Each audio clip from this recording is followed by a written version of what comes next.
After 8 years, an affordable housing project geared at helping people through addiction recovery is now on its way to construction.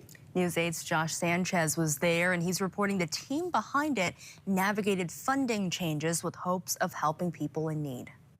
Along the banks of the Portage Creek, a housing development will take shape that will take people through the recovery journey. From this day forward, we're retiring the name Cal Recovery, and this will be known as the William Schmay House. Once known as Cal Recovery, the William Schmay House will give refuge to those escaping drug addiction. Renamed today in honor of the Michigan judge who helped turn the conversation on drug addiction from tough on crime to a hand up. With 48 units of housing, developers say the facility will provide wraparound services led by the Integrated Services of Kalamazoo. Its campus will offer substance and mental health counseling, job training, and much more. All right, throw it. The milestone is a relief to its developer, Matt Hollander.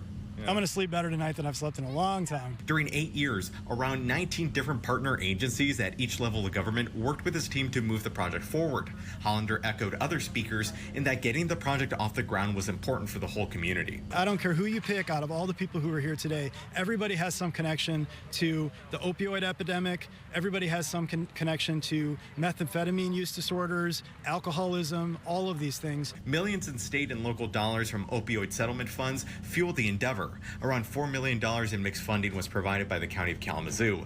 Just this week, $350,000 was approved by the Kalamazoo City Commission, making the city's share a total of $1 million. Hollander credits local leaders in supporting the project after cuts during the first part of the Trump administration stripped $4 million in support. Both stepped up in a major way to bring more funds to the project and get us across the finish line, even after that catastrophic loss of funding that would normally kill a project like this completely, and we wouldn't be having this conversation at all. I am proud to say that Eagle is awarding another $1 million.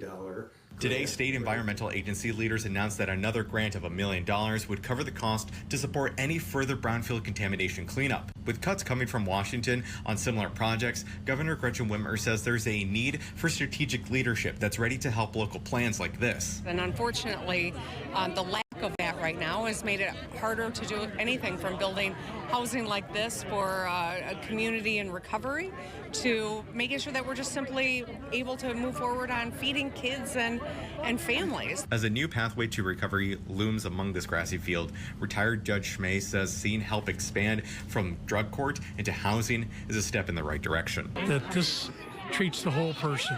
It's a holistic approach to criminal justice, and that's what we need. Coming up, we'll have more on how Judge Schmay reflects on this changing attitude on how we treat addiction coming up at News 8 at 6. In Kalamazoo, Josh Sanchez, News 8.